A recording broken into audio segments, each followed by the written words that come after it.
Fala, galera, tudo bem? Professor Alexandre Mendes, da WM Mentoria. Estamos aqui para fazer uma pequena revisão, né?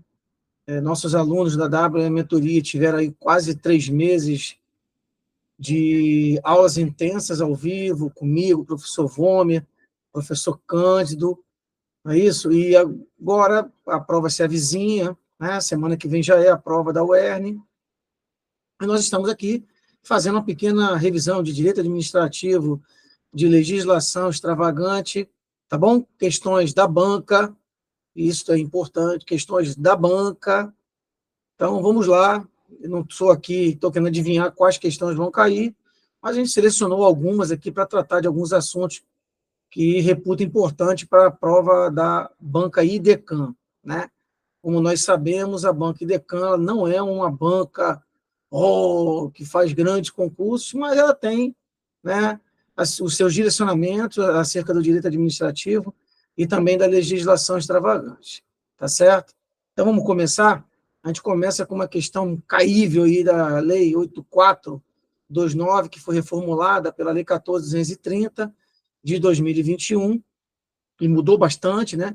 Lembrando sempre que agora as condutas culposas não são consideradas condutas de improbidade, né? Somente ação ou omissão dolosa que são válidas para fim de responsabilização por atos de improbidade administrativa. Não preciso nem dizer que aqui isso é uma pequena revisão, mas os artigos 8, 9, 10, 11 e 12 da lei, ela requer uma importância porque lá estão descritas as condutas, né, que causam enriquecimento ilícito, né, que causam prejuízo ao erário e as que atentam contra os princípios da administração pública, né? E também as penalidades, lembrando que foram alteradas de maneira substancialmente as questões acerca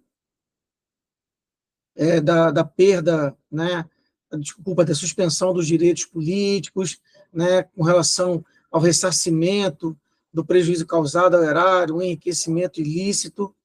Então, vamos lá, isso é bem importante. Essa é uma questão que foi bem discutida no âmbito do Congresso Nacional, acompanhei essa modificação, e trata sobre... Eles colocam uma situação problema, mas é muito simples a questão, e eu vou explicar depois, né? E diz assim: suponha que um agente público está sendo processado pela prática de ato de improbidade administrativa, sob a acusação de que foi responsável pela realização de contratação pública que não seguiu o rito legal, né? Na peça acusatória consta a informação de que, embora houvesse divergência, e aqui está a parte importante, houvesse divergência interpretativa da lei, baseada na jurisprudência, né, sobre a possibilidade de realização de contratação sem prévia licitação, o órgão acusador entendeu que o procedimento era necessário e que, portanto, a conduta do infrator ofende o princípio da moralidade administrativa. Não seria uma conduta que atenta contra os princípios da administração. Tendo por base a situação hipotética, o disposto na Lei 8429, é correto afirmar. Bom, então o que foi... Então, vou fazer aqui uma pequena explicação, uma pequena descrição sobre essa resposta aqui, né? É o seguinte: antes da modificação da 14.230, nós tínhamos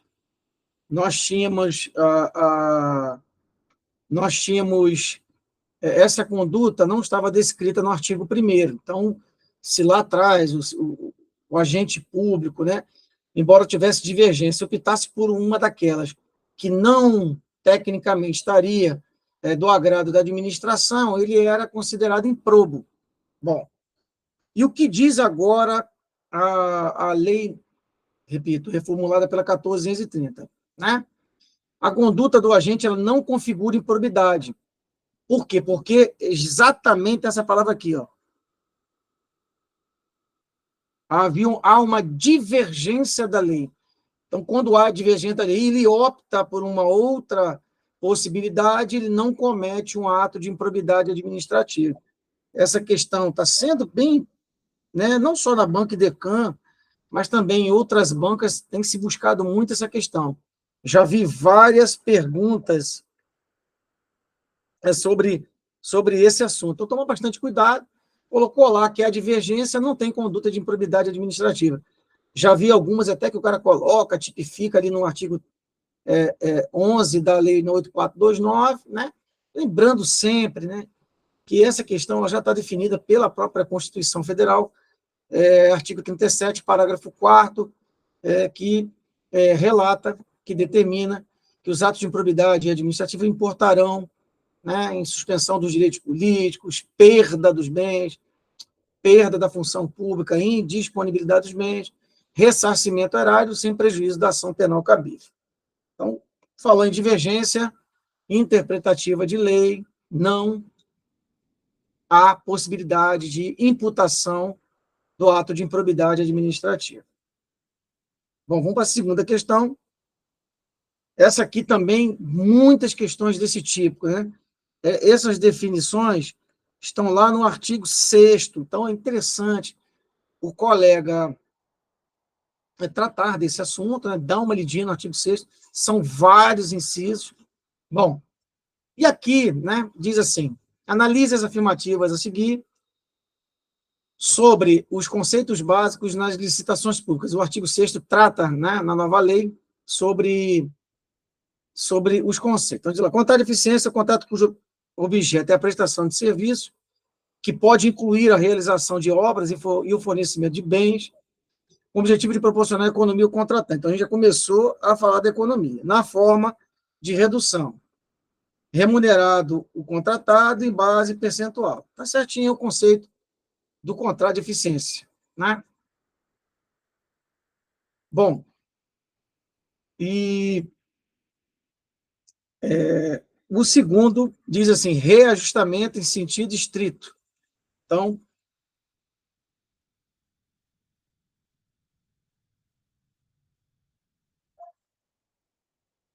ambos, reajustamento e repactuação, eles dizem respeito, né, ao desequilíbrio econômico-financeiro do contrato em face da inflação. A diferença é que quando a gente fala em repactuação, a gente fala em contrato utilizado para serviço contínuo. Outro dia, um colega me mandou a seguinte pergunta no WhatsApp: professor, o que seriam contratos utilizados para serviço contínuo? Por exemplo, serviço de limpeza, manutenção, serviços contínuos, que são feitos continuamente, diuturnamente, contratos de telefonia, serviços de internet, serviços contínuos. Está previsto na lei, era previsto na lei 8666, né, o contrato de previsão de 5 anos, com prorrogação, continuou abarcado pela 14.133. Então, a diferença está aqui. Né? Está vendo aqui? Ó? Isso aqui significa repactuação e não reajustamento. Está errado. E depois diz preço orçado para licitação contratada em valor expressamente superior aos preços referenciais de mercado, seja apenas um item, se a licitação ou contratação for por preços unitários, seja do valor global do objeto, se a licitação for a contratação por tarefa, empreitada por preço global, empreitada, semi-integrada, integrada, está certo. Então, lembrando também que nós temos a palavra do superfaturamento. E existe uma questão da Banco Decam que ele combina sobrepreço e superfaturamento. Tomar cuidado, que ambos devem ser evitados e constituem condutas ilícitas para o contrato. Se for constatados o sobrepreço e o superfaturamento, as contratações são inválidas.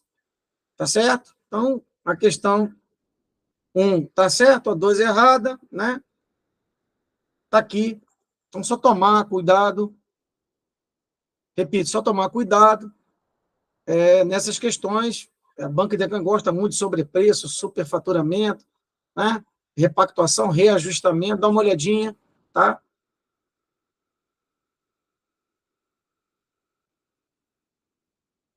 Bom, assinale abaixo a única alternativa que não trata do objeto do processo licitatório. Então, da mesma forma, deixa eu pôr meu telefone celular aqui da mesma forma né, que a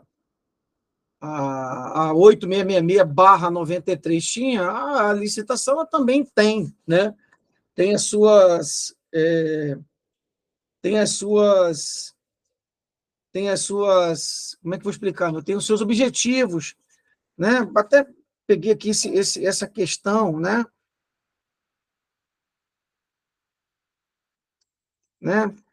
Essa questão aqui, ela está no artigo 11, né? Bom, da nova lei. Diz lá, assinar, então, mano. Objetivo: incentivar o desenvolvimento, faltou aqui, incentivar a inovação, tá, gente? Está incompleto, mas está correto. Assegurar tratamento isonômico entre os licitantes, né?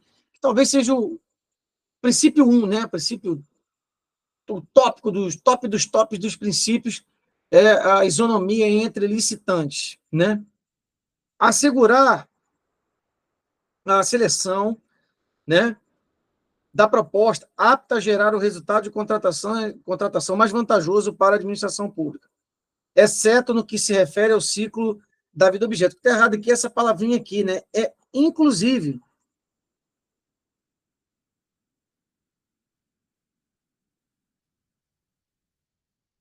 E aí depois ele subdividiu a letra A com a letra D.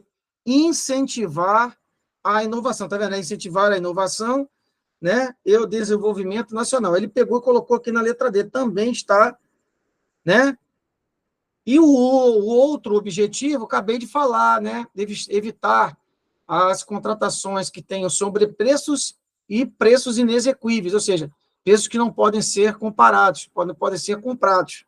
Então, tomar muito cuidado, que um dos objetivos é evitar sobrepreço, preços inexequíveis, até coloquei aqui, e depois reajustamento, superfaturamento.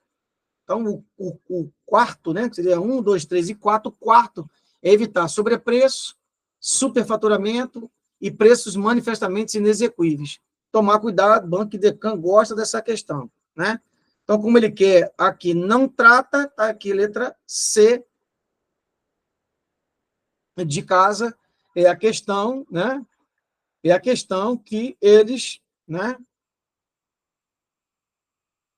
Bom, vamos lá. Agora vamos falar um pouquinho sobre Lei Complementar 122. Peguei as questões da Banco Decam, a gente vai tratando, fiz aqui alguns comentários que reputo, né, importante, né? Tem discordâncias, inclusive, dos gabaritos, né? E diz assim: com relação aos direitos e vantagens do servidor público do Estado do Rio Grande do Norte, analise as afirmativas, marque V para as verdadeiras ou F para as falsas.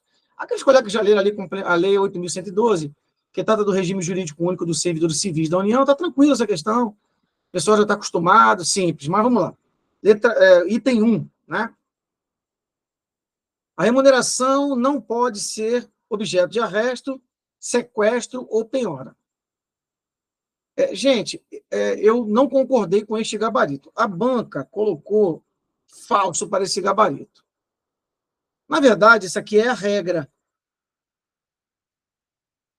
Mas ela queria saber a exceção, né? Que pode, tem uma exceção aqui. Né? E a exceção é justamente pensão alimentícia, pensão de alimentos. Porque, para mim, essa questão estaria incompleta, mas correta, porque é a regra. Mas, repito, a banca colocou essa questão como falsa. Né? Mas cabe recurso, eu faria recurso com certeza. Né? Porque isso aqui é a regra da questão. Depois fui até verificar se, de fato, após o concurso, teve modificação de gabarito. Não houve modificação de gabarito nesse negócio. Né? Diz lá, é assegurado ao servidor o direito de requerer aos poderes públicos em defesa de direito ou interesse legítimo mediante requerimento dirigido à autoridade competente. Também está certinho. É o direito de petição. Está na lei, está no artigo 5º da Constituição Federal, está certinho. As vantagens pecuniárias não são computadas nem acumuladas para efeito de concessão de quaisquer outros acréscimos pecuniários posteriores, né? Sobre o mesmo título ou idêntico fundamento. Também está certo. Está na lei, está na Constituição, no artigo 37. Nenhum servidor pode receber mensalmente a título de remuneração importância superior à soma dos valores remuneratórios percebidos em espécie a qualquer título no âmbito das respectivos poderes, pelo secretário de Estado, deputados estaduais e desembargadores. Também está certo. Esse aqui é o teto dos estados, né? É o teto do Estado. Então, está também na Constituição Estadual, está na Constituição Federal, né? Então, o gabarito desta questão aqui foi falso, verdadeiro, verdadeiro, verdadeiro.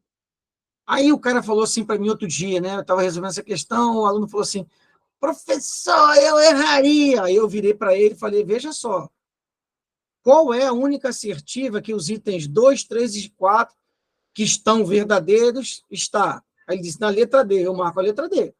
Então aqui vai, eu sei que tem muitos concurseiros, né, vão assistir a minha aula, etc. Eu marco. Então, quem fez a prova, ela tinha uma ideia. Pode reparar ó, que nenhuma das outras 3 assertivas, né, a letra A, B e C, tem verdadeiro, verdadeiro, verdadeiro.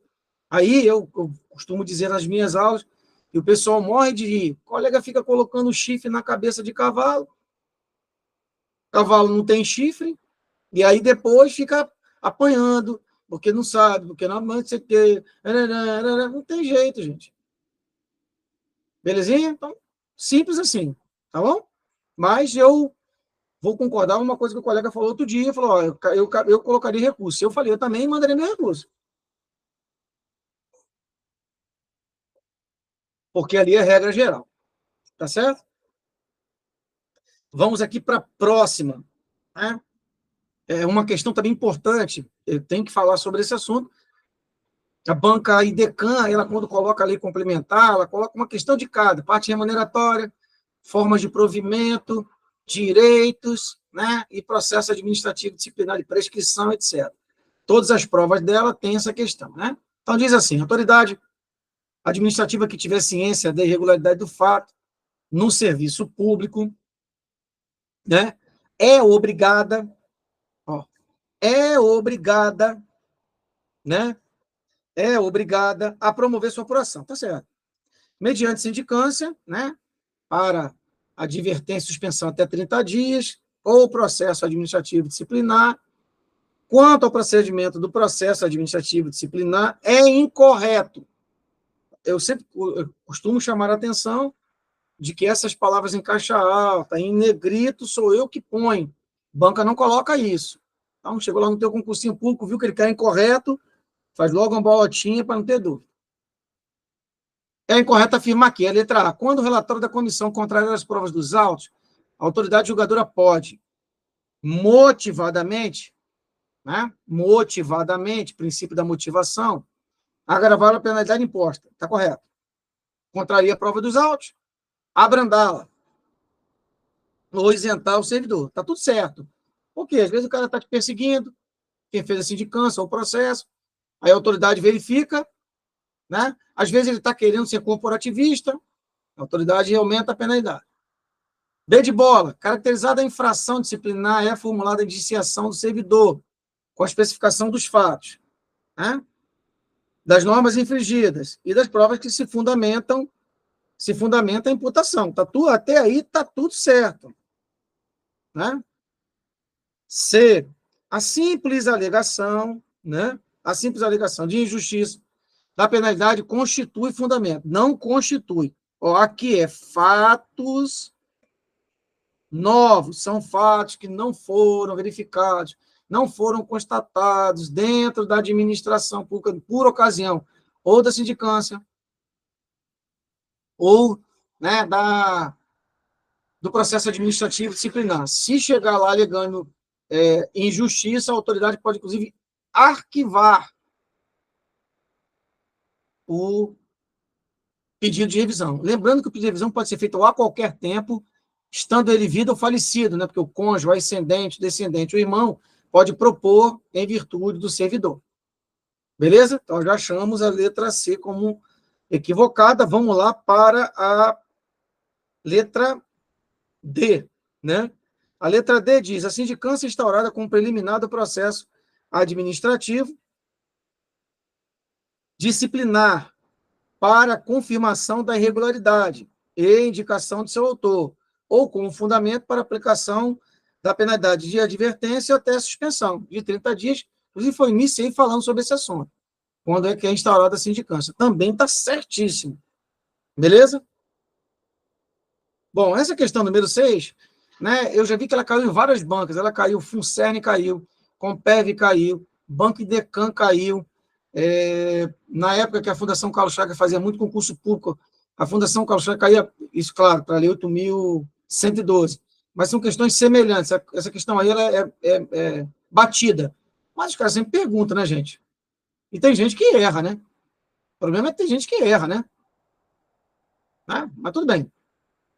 De lá, a linha do tempo a seguir ilustra o resumo de uma das formas de provimento de cargo de carreira ou isolado, de provimento efetivo que depende de prévia habilitação em concurso público de provas ou de provas de título, lá no artigo 37, ali, na parte de habilitação ao concurso público, da Lei Complementar 122.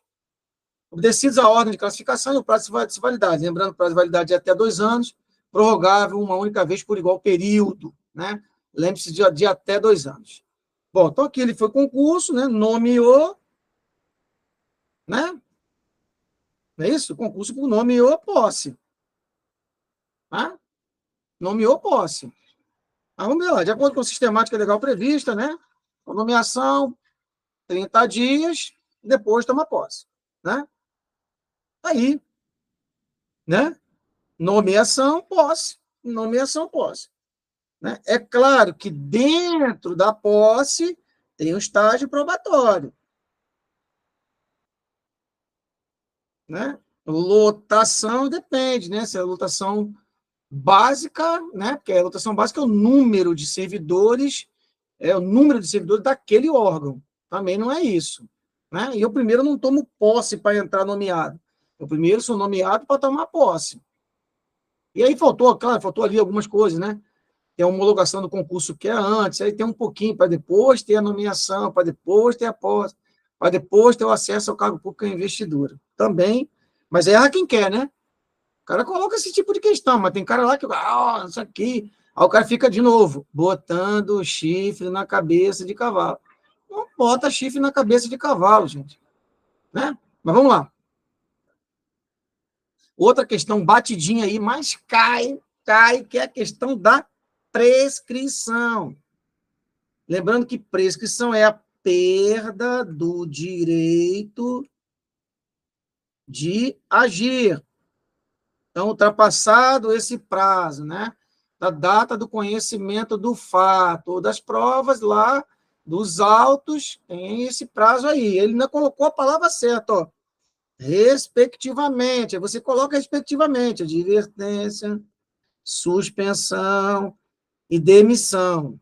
É claro que os prazos que foram colocados aqui, de cara a gente já elimina isso, né? De cara. Estava muito fácil. Né? Então, vou até ligar. Ó.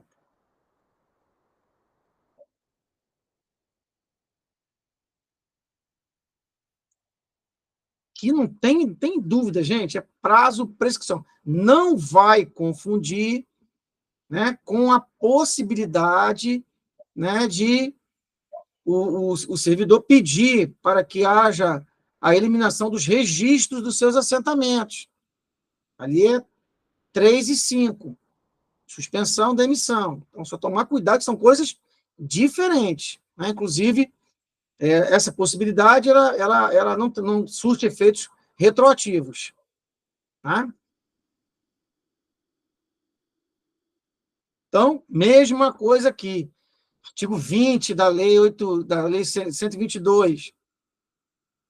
E diz assim: no Estado do Rio Grande do Norte, o servidor nomeado e em exercício fica sujeito a estágio probatório, durante o qual sua aptidão para o desempenho do cargo é objeto de avaliação em função de alguns fatores. Mas eu gostaria aqui, todas as minhas aulas, para aqueles que não me conhecem, vão entender. Para quem me conhece, está ok, o cara vai entender.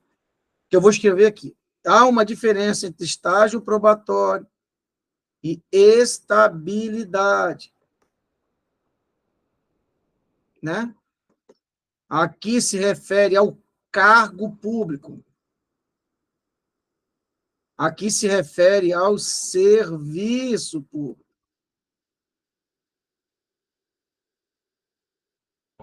São situações diferentes. O que ele quer aqui são os fatores da avaliação. A lei 122 tem até uma parte histórica ali, porque lá atrás, quando houve a revisão da 812, ainda no primeiro governo do atual presidente, houve uma reformulação da 812 e eles mudariam para coincidir o prazo de estabilidade com o prazo de estágio probatório. Mas ele vetou esse artigo à época e também, aí, por consequência, né, alguns estados até modificaram, colocando o prazo de 36 meses, que também não coincide com o prazo de estabilidade, que é de 3 anos. 36 meses não significa 3 anos, é só fazer a contagem. Né? Enfim, lá continua 24 meses, mas já vou de antemão dizendo que os órgãos estaduais, o estágio probatório é de 36 meses. Bom, então, mas ele quer o que é não, né? Não contempla, não contém exclusivamente fatores, responsabilidade, disciplina, pontualidade.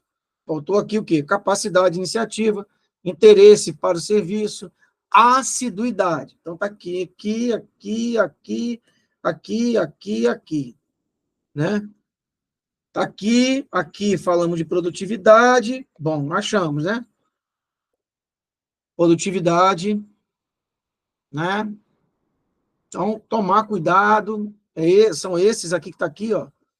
Responsabilidade, disciplina, pontualidade, capacidade, interesse, assiduidade, produtividade, disciplina são os fatores que são avaliados por ocasião, repito, por ocasião, né, da avaliação do estágio probatório, que é feito 4 meses antes da aquisição de estabilidade.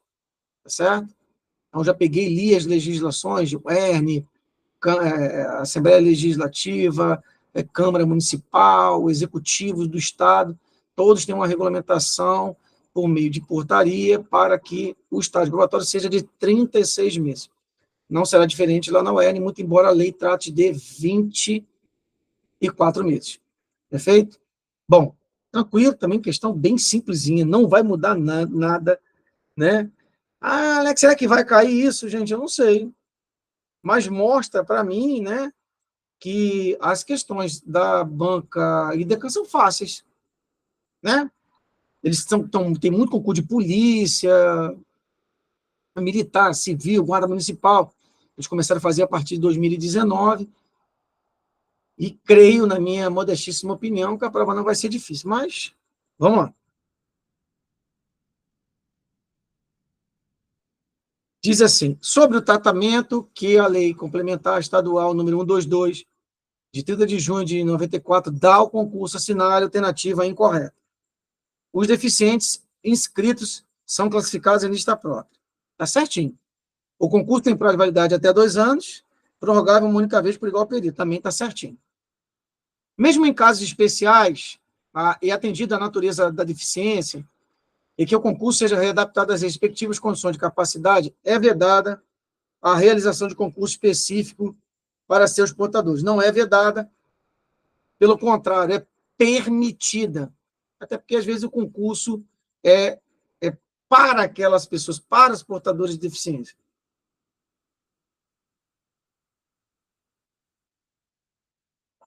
Tudo certo? Beleza. Os candidatos aprovados em concurso público correspondentes ao número de vagas anunciadas no edital terão direito subjetivo à nomeação durante o respectivo prazo de validade, salvo situações de interesse público decorrente de fato superveniente, devidamente comprovado, após a manifestação do setor jurídico do órgão ou entidade, cujas razões deverão ser publicadas no Diário Oficial do Estado. Está tudo certo. Me recordo que isso aí foi fruto de uma decisão do ministro Gilmar, porque havia uma discussão na Corte do Supremo Tribunal Federal acerca do direito, se é direito subjetivo ou expectativa de direito. E aí, isso é o seguinte, passou, está dentro do número de vagas, a não ser que tenha algum, como ele disse aqui, situações de interesse público decorrente de fato posterior, devidamente comprovada, analisada pelo setor jurídico e publicada no Diário Oficial do Estado. Então, por exemplo, né, um sistema de calamidade que impede, por exemplo, o Estado ou o município de realizar sua contratação face às despesas que ele vai ter com essa calamidade, está dentro do número de vagas, tem o direito subjetivo, e eu me lembro que esse argumento, no penúltimo concurso da Assembleia Legislativa do Estado do Rio Grande do Norte, uma amiga da minha mulher, que é enfermeira, ela foi a primeira colocada da prova, e a Assembleia ficou enrolando para contratar, ficou enrolando para contratar, ficou enrolando para contratar, ficou enrolando para contratar, ela ingressou com mandado de segurança, e o fundamento foi exatamente esse. Foi aprovado no concurso, estado do número de vagas, e não existia situação para que não houvesse contratação, e a autoridade judicial mandou contratar, mandou nomear. Então, bem tranquilo, bem simples. Tá ok? Vamos agora para a questão número 10, né? Bom, essa aqui já é um pouquinho diferente, não é da lei complementar, mas que é acerca do ato administrativo, né? E esse já de antemão, essa aqui é uma pequena revisão, ela é uma introdução, né? Os colegas vão continuar o estudo até fazer a prova, alguns assuntos que a Banca Idecam, ela sempre pede nas provas de concurso público, né? Beleza? Vamos de lá. De um modo geral, entende-se por ato administrativo a manifestação unilateral de vontade da administração pública por meio do qual se cria, modifica, extingue, adquire, resguarda ou declara direitos. Inclusive, um conceito do falecido administrativista Eli Lopes de Meirelles, né? Grande professor Eli Lopes. Outro efeito jurídico do ato administrativo é a imposição de obrigações para os particulares ou para a própria administração pública, que é uma consequência, né, jurídica, o efeito jurídico do ato. O ato administrativo pode, por outro lado, ser extinto por revogação ou anulação, né? E aqui, veja, gente, novamente vou trocar no mesmo assunto. Não vai colocar chifre na cabeça do cavalo, isso é uma questão simples, né? Então, aqui, gente, olha aqui, é aqui, ó. Eu vou até acrescentar, né? Ó, revogação, anulação. Vícios insanáveis. Efeito.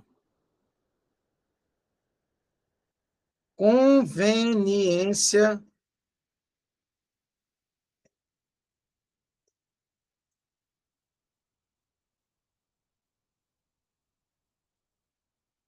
Ex nunc.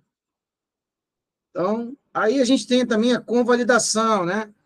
Não é muita praia lá da Banca Idecam, mas a convalidação, ela tem duas questões. Ela só pode ser feita com base nos requisitos do ato administrativo, competência e na forma, né? E a competência não pode ser exclusiva e a forma não pode ser essencial. E a convalidação também tem efeito ex tunc. Só que, na verdade, a convalidação ela corrige atos sanáveis. Por isso que o efeito é ex tunc.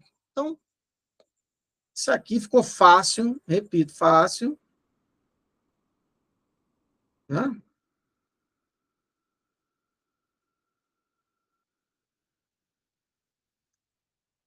Ficou fácil. E vamos lá. A saída alternativa correta acerca da revogação e da anulação. A. A revogação do ato administrativo produz efeitos. Não. Nunca, né? Não retroage. N de não retroage. Impõe desfazimento de todas as relações. Não. A revogação, o ato é legítimo. Ele apenas se tornou inoportuno ou inconveniente. B. Revogação é um ato administrativo discricionário. Certo. De fato, quando falou em conveniência e oportunidade, gente, falou em discricionariedade, né? Pelo qual a administração pública extingue um ato válido, certo? Por razões de oportunidade e conveniência, certo? Retirando do mundo jurídico, certo? Tá tudo certo. Tá aí, ó. Anulação significa a perda de efeitos jurídicos do ato administrativo em virtude de norma jurídica superveniente. Isso é o conceito de caducidade. Também é uma forma de extinção, mas é caducidade. D. A anulação do ato administrativo produz efeitos a partir da própria extinção do ato, que significa que os efeitos são ex tunc. Então, veja que se você soubesse o que é convalidação, perdão, o que é revogação, os efeitos da revogação, o que é anulação, os efeitos da anulação, você respondia a pergunta. Para vocês entenderem que as perguntas da banca e Decã são perguntas simples, tá, gente?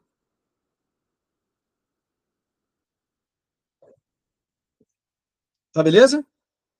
Vamos lá. Próxima questão. Ixi, eu vou tirar aqui. Não sei se eu marquei isso aqui, mas tudo bem. Vamos lá.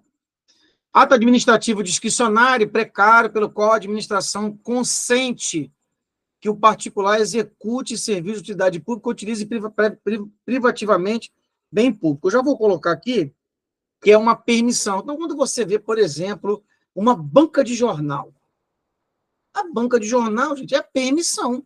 Ó, ele está utilizando um bem público, uma área pública, né, e executando um serviço de utilidade pública, que é, não pode vender maconha lá, né? Tem bancas de jornal que são fechadas porque vende maconha. Tem que vender livros, jornais, periódicos, revistas. Tá? Perfeito? Depois, a discricionariedade e a precariedade são os seus características, né?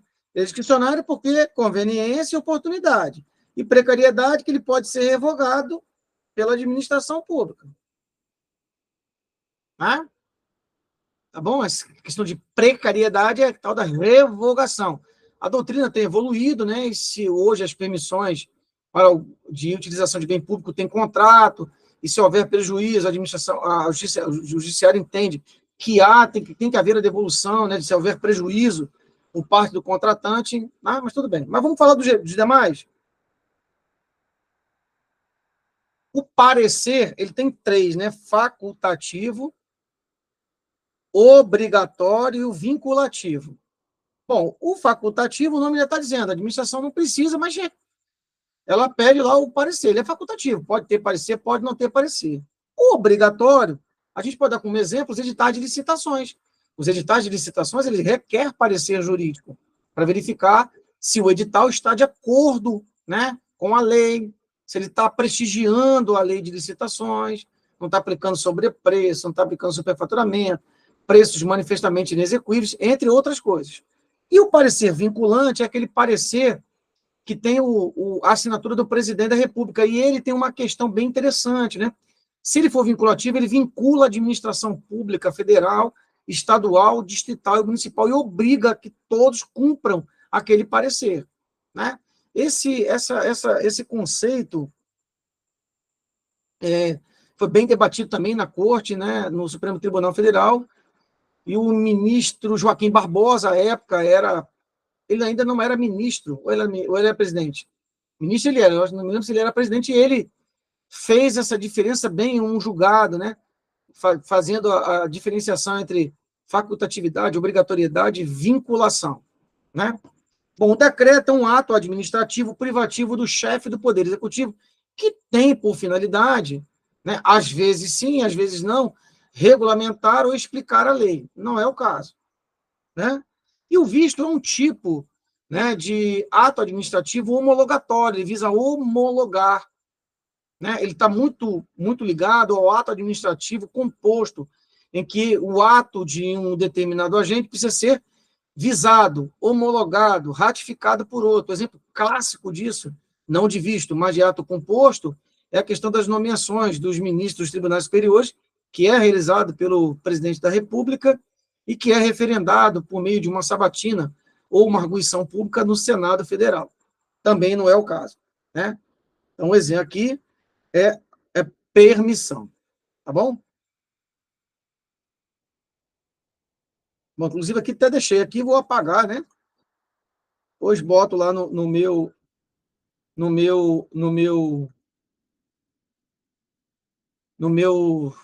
link, né,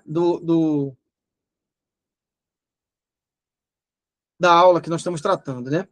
Bom, vamos lá aqui para falar agora sobre acerca dos atos administrativos e relacionados ao poder de polícia. Isso é muito importante. Toda banca de concurso público pede poder de polícia. Vamos lá. E aqui estão as características do poder de polícia. Diferentemente dos contratos administrativos, os mesmos são unilaterais, porque pertencem à administração. E depende. Eu até coloco aqui, vou colocar a palavra, hein?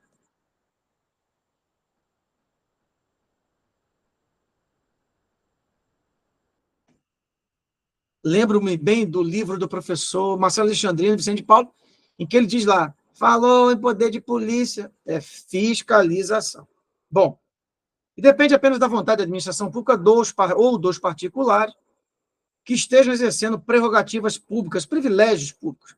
Associe cada poder de polícia com sua respectiva descrição, assinalando a alternativa, né, que corresponde à sequência das respostas de cima para baixo. Então, repare aqui, que aqui está dizendo, já está colocando, né?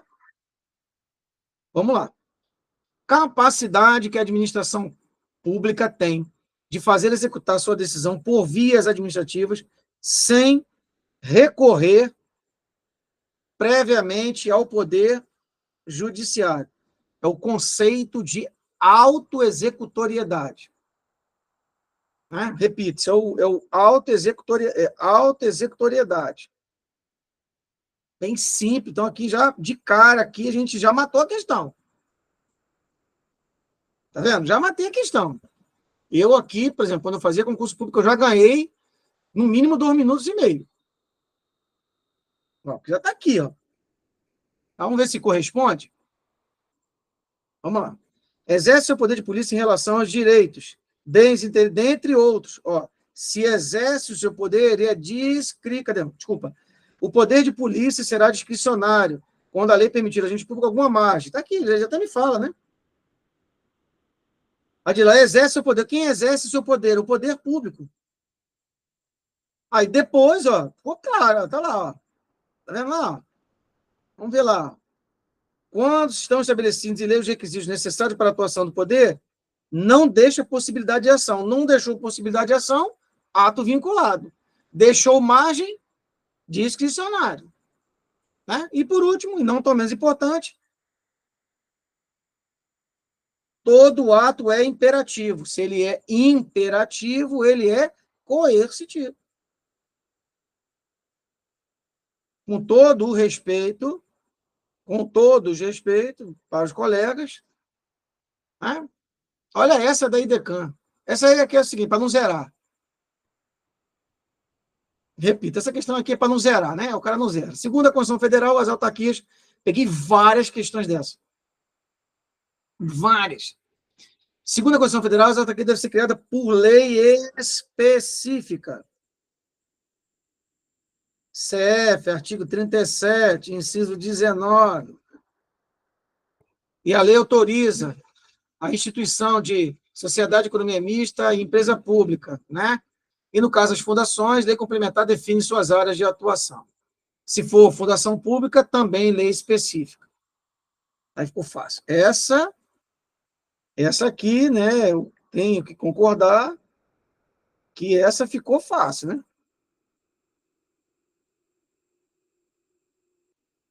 Olha essa aqui.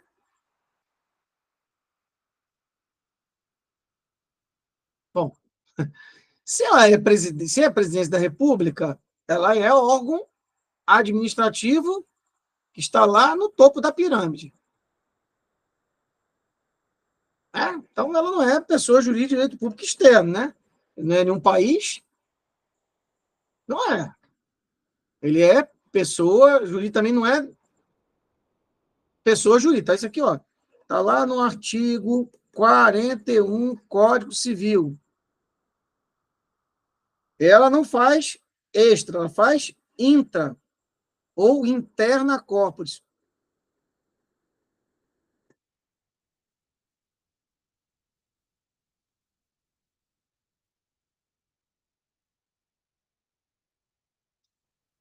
ela não é.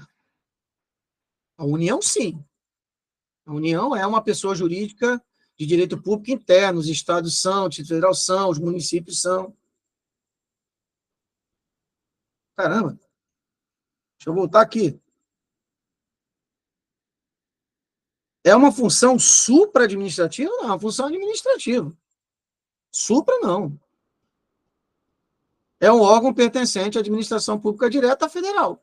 Tá certo.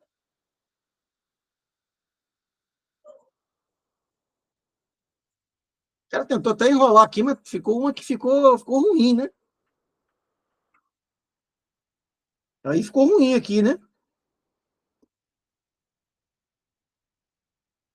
Bom, vamos aqui para a última questão da nossa revisão. Repita, uma revisão simples, tranquila.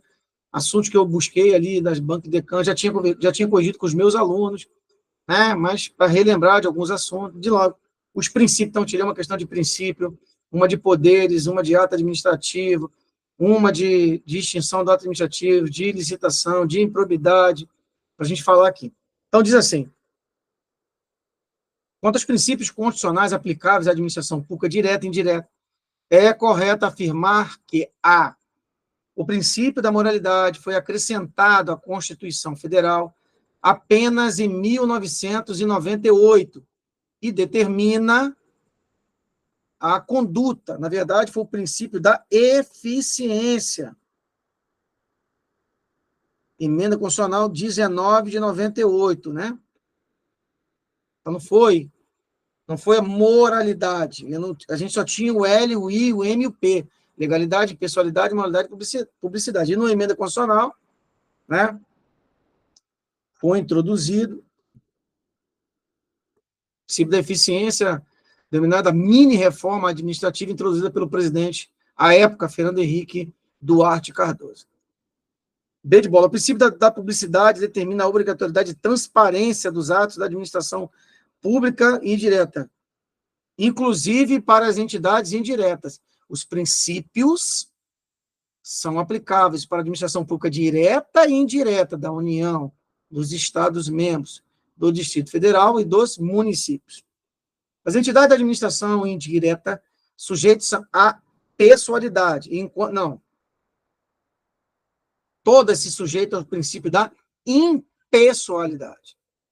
Sobrou na letra D: a administração pública direta e indireta deve obedecer ao princípio da eficiência, devendo buscar resultados satisfatórios na prestação de serviços públicos. E aqui, antes de nós concluirmos, falou órgãos, falou administração direta, falou entidades, administração indireta, autarquias, empresas públicas, fundações e sociedade de economia mista. Uma dica aqui para a gente, qual é que se confunde: órgãos, entidade.